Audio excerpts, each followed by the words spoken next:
Welcome to the deep dive. Today we're zeroing in on something I think we all wrestle with sometimes, self-sabotage. Yeah, definitely. But we're looking at it maybe a bit differently, not just as, roadblocks, but as signals, powerful signals, Right. actually pointing to what you really need, what you truly want. Exactly. It's like decoding a message. Yeah. And our goal here is to help you grab those key insights, those aha moments, Mhm. without getting bogged down in too much theory. Right, a clear path through it. So what's the journey look like for this deep dive? Well, first we'll unpack how these so-called negative emotions aren't negative at all. They're actually messengers, vital ones. Okay. Then we'll look at some specific emotions, anger, sadness, guilt, and their role in this whole self-sabotage picture. Right.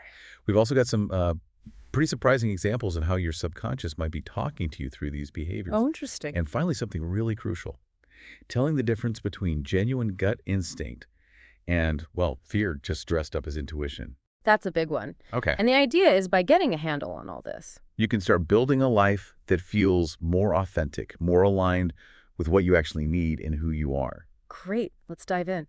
So, this idea of negative emotions as messengers, it's easy to just want to push them away, right? But what are they like actually trying to tell us?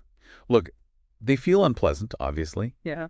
but they're carrying vital information. Think of it as an internal feedback system. Okay. And when you ignore the signals consistently, the underlying issue doesn't just vanish. It tends to stick around, become chronic, maybe, and then you get way more sensitive to triggers. So, understanding those triggers, the things that set you off, that's kind of step one. How does knowing that actually lead to change for you, though? Well, identifying a trigger helps you pinpoint the need that's not being met, or maybe the issue that's unresolved. Right. And that awareness, that's the key. It unlocks the possibility of release, of actual positive change. Hmm. You shift from just reacting to addressing the root. Makes sense. Okay, let's talk specifics then.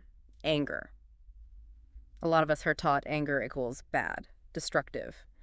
But the sources suggest maybe a different take. Yeah, it's fascinating, isn't it?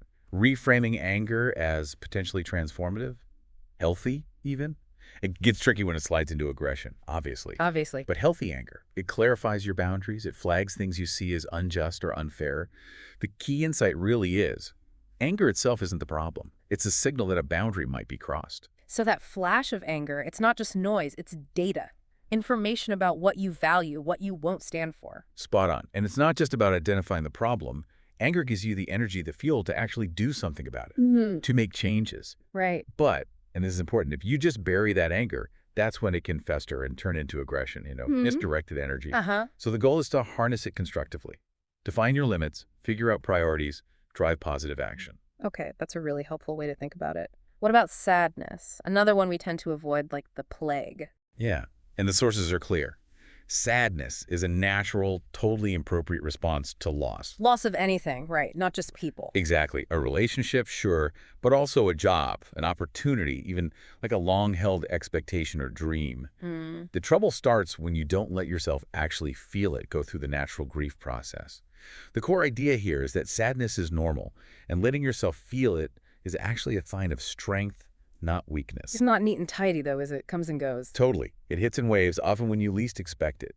Validating that need to cry, to just feel down, to mourn what's gone, it's vital. Embracing that vulnerability, that shows resilience. Okay, let's talk guilt. That one feels complicated. Sometimes it feels right, other times it just feels like this heavy blanket. It is complicated. Yeah. But what's interesting is that feeling guilt can actually be a positive sign. How so? It can mean you're aware you might have acted against your own values.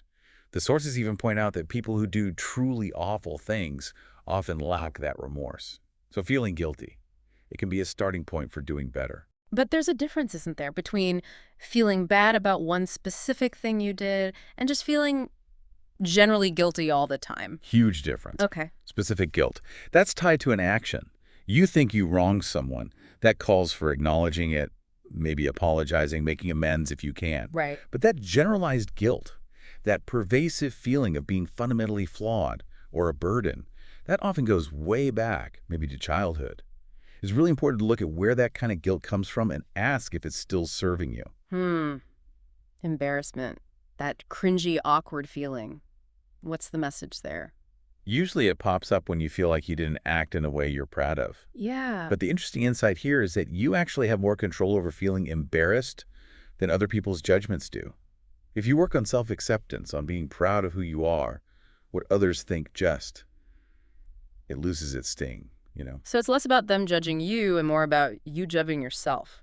But what if you just push that feeling away? Well, if you don't process it, it can curdle into self-condemnation. You start seeing yourself negatively, feeling inadequate. It's much better to face that feeling of not meeting your own standards with some self-compassion. Okay. Jealousy, that green-eyed monster, feels pretty uncomfortable. It really does. And the sources suggest it's often a cover-up. It masks deeper stuff, like sadness or feeling dissatisfied with yourself. Uh, And interestingly, the person you're jealous of, they can actually give you clues about your own desires, things you haven't admitted you want. so not necessarily that you want their exact life, but something they represent. Exactly. Maybe something they're allowing themselves to pursue that you're holding back on. The core learning is that jealousy can point directly to your own hidden aspirations, and maybe the self-sabotaging beliefs stopping you. So instead of stewing about them, you should turn the spotlight back on yourself. That's the constructive way, yes. Judging them doesn't really help you.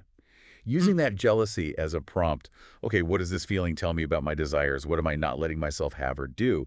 That's where the growth is. Right. Suppressing your own stuff can make you critical of others who aren't suppressing it. Precisely. Okay, how about resentment?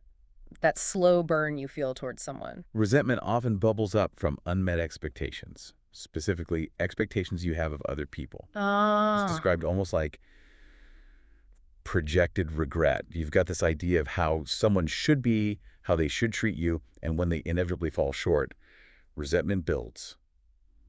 The key insight, it's often tied to your expectations. And the sources really stress that other people aren't actually obligated to meet those expectations we set up for them. That's the tough pill to swallow sometimes, isn't it? Often, the issue isn't them, it's the expectation itself. Mm. Maybe it was unspoken or maybe just unrealistic. So what do you do then? Instead of trying to change them, the advice is to reevaluate how you see them. Accept them as they are, understand their role in your life maybe, and shift your focus to what you can learn from the whole situation. Right. Let's talk regret. Looking back, wishing things had gone differently. Regret gets reframed too. Not as something to get stuck in, but as valuable intel for your future. Okay, how so? It tells you what you need to create moving forward. And interestingly, studies show people tend to regret the things they didn't do, the inaction, way more than the things they did, even if those actions didn't pan out perfectly. Oh yeah, I've heard that. The missed chances sting more. Exactly. So regret isn't just about beating yourself up over the past, it's a motivator. It highlights what really matters to you, what you don't want to miss out on again. Not taking that trip, not speaking up, not appreciating someone. That feeling fuels future change. Makes sense. Okay, last one in this section, chronic fear. That constant background hum of anxiety or worry. Right, and persistent fear like that. It often doesn't mean there's an actual danger right now.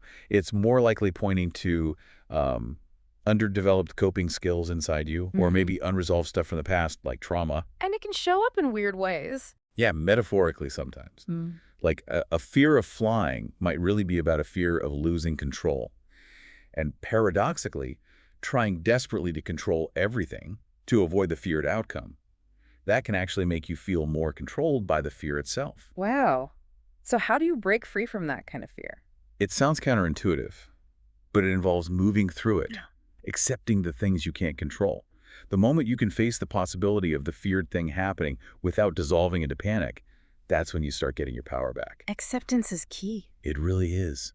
True freedom comes when you stop letting those negative racing thoughts run the show.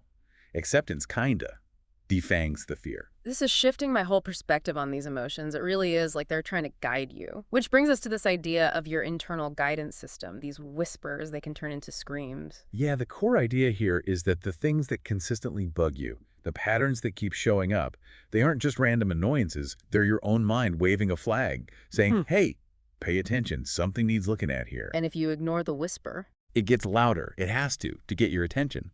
It might escalate into a bigger problem, a louder scream. The key takeaway is, what bothers you most is probably your mind trying to point out what needs fixing or changing within you.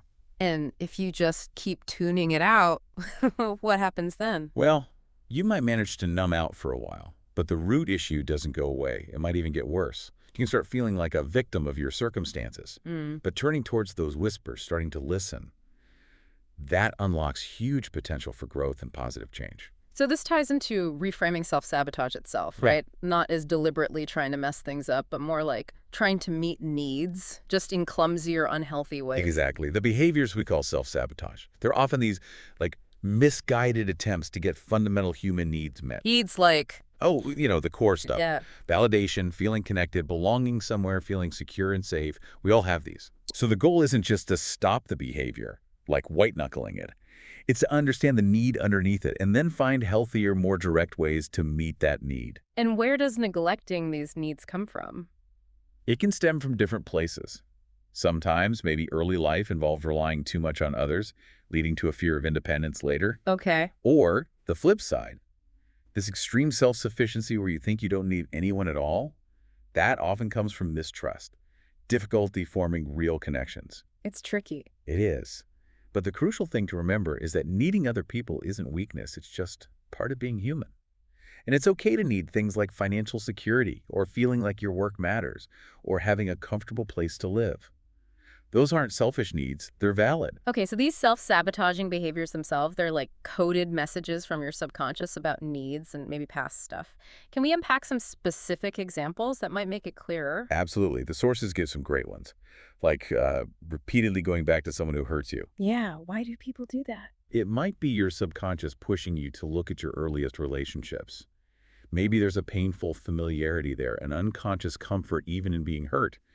The message is sort of, examine your childhood relationship blueprints. Wow, okay. Or how about always seeming to attract people who are emotionally unavailable? That could be a sign that deep down, maybe you don't believe you're truly worthy of a committed, loving partner. The underlying message to yourself is, hey, you are worthy of commitment. Realizing that can help you choose differently next time. And feeling unhappy even when things look great on the outside. Success, money, whatever. Classic sign you're chasing external validation instead of building inner contentment. Lasting peace doesn't come just from ticking boxes outside. It needs that internal shift. The message, look inward for your happiness. What about isolating yourself when what you really crave is connection? That seems backward. It does, but the fear of rejection or the stress of wanting acceptance so badly can actually cause you to pull away. Protect yourself by hiding. Or sometimes, if you need a lot of solitude, it might mean there's a gap between the you show the world and your authentic self. Being real fosters real connection. The message is complex. Maybe stress is causing avoidance, or maybe there's an authenticity issue. Believing every single thought or feeling that floats through your head, that can be exhausting. Right. Your subconscious might actually find a weird kind of comfort in worry, believe it or not. It feels familiar. Learning to sift through thoughts, is this one helpful or just noise? Yeah. That's key to not being hijacked by every feeling. Message, discern helpful thoughts from unhelpful ones. Okay. Turning to food when you're not hungry? Emotional eating. Could be a signal you're just doing too much, totally depleted, needing actual rest and nourishment. Or it could be literal emotional hunger, using food to soothe something else. Message, are you overworked and need rest? Or are you emotionally hungry? Putting off the work that would actually help your career. Procrastination on important stuff. Might mean you're not actually clear on where you want to go professionally. If it feels like pulling teeth all the time, maybe it's time to step back, regroup, figure out the path. Message, get clear on your career direction. Overworking. Burnout culture is real. Yeah, and sometimes it's a way to avoid feeling uncomfortable things that surface when you're quiet, when you're alone with yourself. There's a big difference between being passionate and driven and just working constantly out of obligation or fear. Message, are you avoiding feelings? Is this passion or obligation? Caring way too much what other people think. Often suggests you're not as fully satisfied with your own choices as you might pretend to be. If you're truly content with something, you need less outside approval, right? Message. Maybe you're not as happy with your choices as you think. Check in with your own perspective. Overspending. Retail therapy. Yeah, stuff won't bring lasting security. Overspending usually serves another function. Distraction. Filling a void where a hobby could be. Trying to buy a feeling of newness. You got to figure out the job the spending is doing. Message. Things aren't security. What function is this buying serving? Constantly dwelling on exes, checking their social media. Usually points to unprocessed pain. You haven't fully accepted how things ended, haven't found closure. Message. There's unresolved pain here. You need closure or acceptance. Choosing friends who make you feel kind of competitive or less than. Might be an unconscious way to try and feel better about yourself by comparison. At least I'm better than them at X. But the deeper longings is probably for real, authentic connection, where you feel worthy just as you are. Message. Seeking validation through superiority. You likely crave authentic connection. Those self-defeating thoughts that loop in your head. Often that's a preemptive strike. You criticize yourself before someone else can. It's like self-bullying to avoid external judgment. The fear is that other people's opinions will stop you from chasing your dreams. Message. This is a defense mechanism, self-bullying, fueled by fear of judgment. Holding back from promoting your own work or sharing your achievements. Could be a gut feeling that it's not quite your best work yet, or it could be a fear of judgment that's really masking your own harsh self-judgment. Message. Is the work ready? Or is fear of judgment masking self-judgment? Always assuming people have bad intentions or thinking everything is about you. That points to being overly self-focused. Realizing that most people are wrapped up in their own lives, not constantly thinking about you, can be incredibly freeing. Message. Too much self-focus. Others' lives don't revolve around you. Staying stuck in a place, a job, a city, a living situation that you hate. Could be resistance to the upheaval of change, sure. Or it could be fear of what others will think if you fall behind or don't follow a certain path. Often, that fear of external judgment reflects your own self-judgment about progress. Message. Resistance to change, fear of judgment. Check your own self-judgment. And lastly, excessive social media scrolling, doom scrolling. Yeah, often a way to numb out, avoid uncomfortable feelings or difficult tasks. Yeah. The real test is, how do you feel after you put the phone down? If it's drained, anxious, or less than, it's probably avoidance. Message. Likely numbing discomfort. How does it actually make you feel? Wow, that's a lot. But breaking it down like that makes these behaviors seem less like personal failings and more like clues.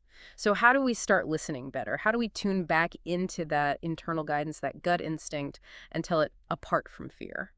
Well, a big piece is learning to process feelings as they happen in real time, rather than always reacting after the fact and trying to fix choices. That's really the start of building emotional intelligence. And remember, your gut responds to the present, right now. Projections about the future. What if this happens? That's usually fear talking, not your gut. So how can you tell the difference in the moment? Any tips? Ask yourself, am I reacting to this person, this situation, right here, right now? Or am I reacting to my idea of it, based on past hurts or future worries? Genuine gut feelings are often quieter, subtle, a sense of clarity, even if things are tough. Sometimes just a quiet knowing like, okay, this is going to be all right, even if you don't know how. So less like a loud alarm bell, more like a quiet compass needle? Exactly. Instinct guides you towards making things better, often subtly. Imagination, especially when fueled by fear, tends to make things seem worse, ramps up the anxiety. Right. Another key thing, instincts are responses, like flinching from something hot. You don't have an instinct of sadness, for example. Feelings often reflect thoughts, which might not be accurate. Instincts are more primal reactions to move away from harm or toward safety. So listening to your instincts isn't just acting on every single feeling that comes up. Definitely not. It's more about heeding that subtle, intuitive nudge about what feels like the right action to take, even if the action itself feels a bit uncomfortable. Instinct often pulls you towards your genuine interest, your skills, your true desires. It's not a crystal ball, and not every feeling is a gut feeling. Okay, let's dig into that difference, instinct versus fear, a bit more. The sources had some really clear distinctions. They did. Remember, genuine instinct works for you right now, in the present moment. That first, quick, unfiltered reaction. It often holds wisdom because your subconscious processes information incredibly fast. So pay attention to that immediate hit when you encounter something new. Yes. Contrast that immediate gut response with the thoughts and feelings that come up later when you're thinking about it, remembering it, projecting onto it. Those later thoughts, much more likely to be tangled up with fear. And what does real instinct feel like? It doesn't cause panic. That's a big clue. Yeah. It's usually subtle, gentle, that little voice people talk about. It can get drowned out easily if your mind is really noisy with fear. Okay, this leads perfectly into that comparison the sources made, which I found super helpful. Intuitive nudges versus intrusive thoughts. Knowing the difference feels critical. It really is. So let's break it down. Intuition feels calm, maybe quiet, reassuring. Right. Intrusive thoughts, hectic, chaotic, definitely fear-inducing. Hmm. Intuition is rational, grounded. Intrusive thoughts exaggerate, leap to the worst-case scenario. Intuition gives helpful input for now. Intrusive thoughts can feel random, maybe unrelated, or stuck on repeat. Hmm. Intuition is quiet, brings clarity. Intrusive thoughts are out loudy, persistent, can trigger real panic. Intuition feels loving, like guidance from your best self.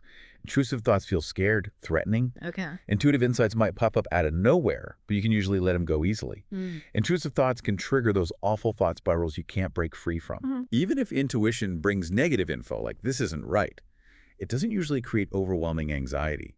Intrusive thoughts thrive on anxiety.